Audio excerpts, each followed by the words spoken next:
So I'll take my life in my hands, cover up the sensor, give it the front wash. Way!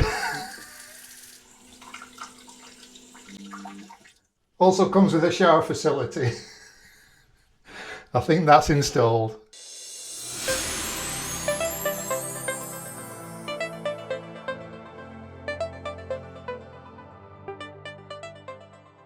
Well, I'm just about dried off now. It's a good job it's a warm day.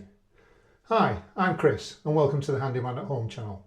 In today's video, I'm going to be running through the installation of this smart toilet seat available from Victorian Plumbing.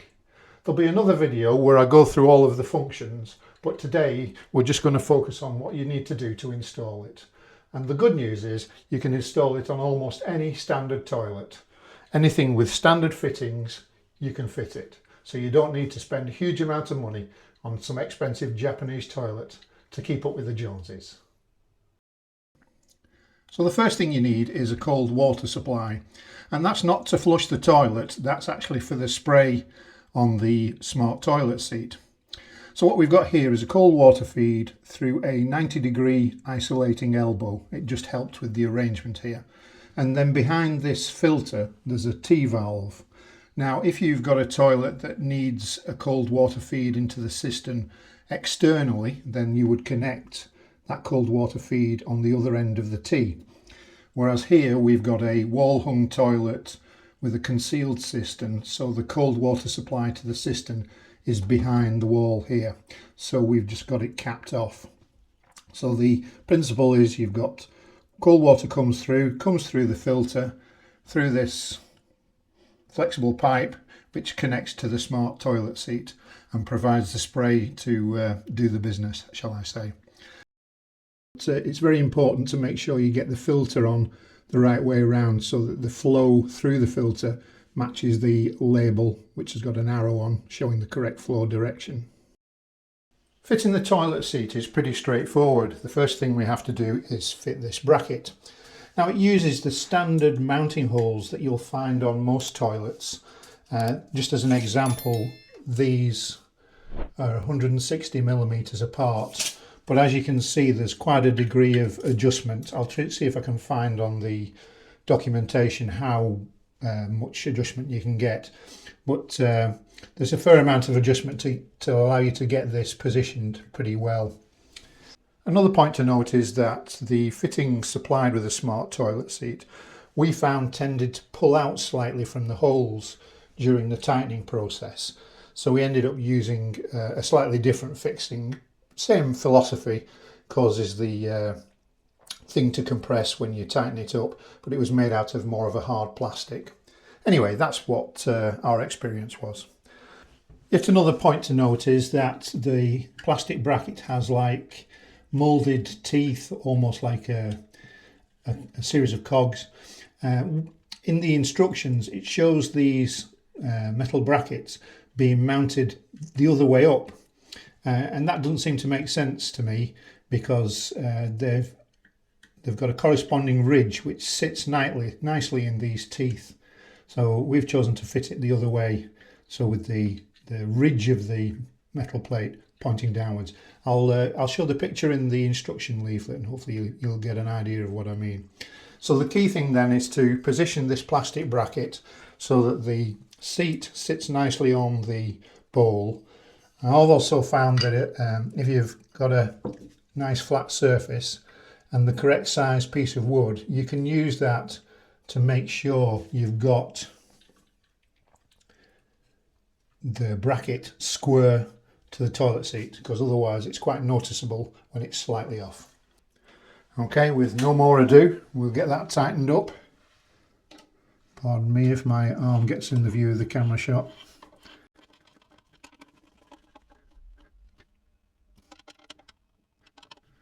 So it needs to be nice and tight, but I certainly wouldn't use an impact driver on that. I'll just point out this little recess here. The toilet seat clips into that when we push it on. It's also necessary to press a little button on the right hand side which releases that to allow you to take it off for easy cleaning.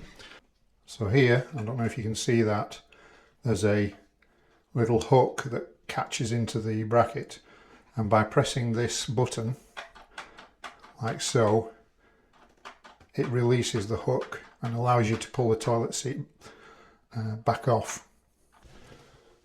Just push the seat on, line it up with the bracket, gently push it, and it's done.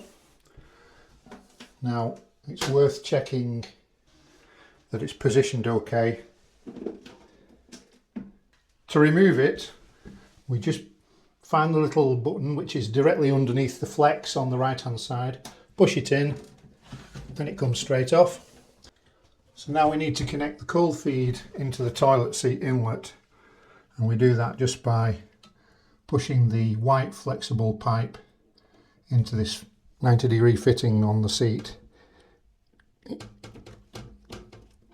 takes a little bit of force, and you have to feel it's gone home before you can be sure it's fitted. To release it, you push up or pull up, from my position, the little ring, and then the pipe will come straight out. All we need now then are some electrons to make it all work. So fitted a back box as part of the construction of this dummy wall, if you like, to mount the toilet on. And we've got a feed here that goes to a fuse spur unit outside the cloakroom. So the next step here is to fit a flex outlet plate, connect this feed into it, and also the white flex from the toilet seat. Key thing to remember when cutting the flex to length, I mean it's pretty long when it comes, but don't be tempted to just make a very neat short connection here, because you want to be able to have enough play in the cable to be able to lift the toilet seat off occasionally for cleaning underneath. So you need to leave enough length in the cable to do that. Well, it was a bit difficult to film it while I was doing it due to the lack of space, but hopefully you get the gist. Well, that proved a bit more tricky than I'd anticipated. Not because there's anything difficult about it, just not enough space to work. Anyhow, we've now got the smart toilet seat connected to the flex outlet and also to the water. So we're ready for the big switch on. Instructions say it's rated at 1200 watts, so a 5 amp fuse would probably just be about enough, but I'll put a 13 amp in for now. Okay. Well, some buzzing going on over the toilet seat, so I'll switch it back off for now, and I'll turn the water on and we'll see what happens. Okay, so let's switch the power on at the fuse spur and see what happens.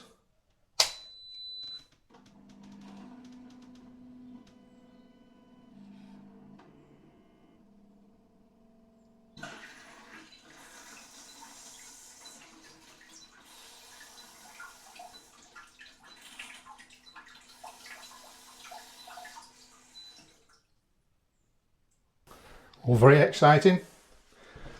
Well, let's try the light. Yeah. Deodorizer. What the hell does that do? I think we can guess. Right, well, let's go for a front wash at the risk of getting completely soaked. Now, you need to be sat on the toilet because it detects the presence, but I'm afraid I'm not into giving live demonstrations just yet. So I'll put my hand on there.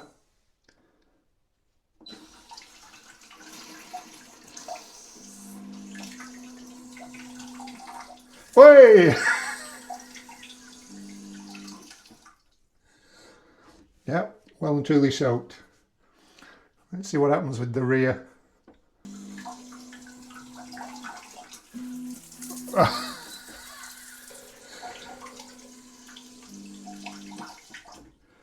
Yeah, it also comes with a shower facility. Well, we'll do a full in-depth review of all of the functions in due course, but for now I think I'd be safe to say it's installed. Well, I think I'll call this one done. If you found it of interest or helpful, or maybe even both, please do give it a thumbs up, as that helps me reach a wider audience. Also, consider subscribing. That way you won't miss out when I release the next video in the series, when I run through the functionality of the Smart Toilet Seat. There may even be some live demonstrations. No, I'm kidding really. Thanks very much for watching. Hope to see you on the next one. Cheers.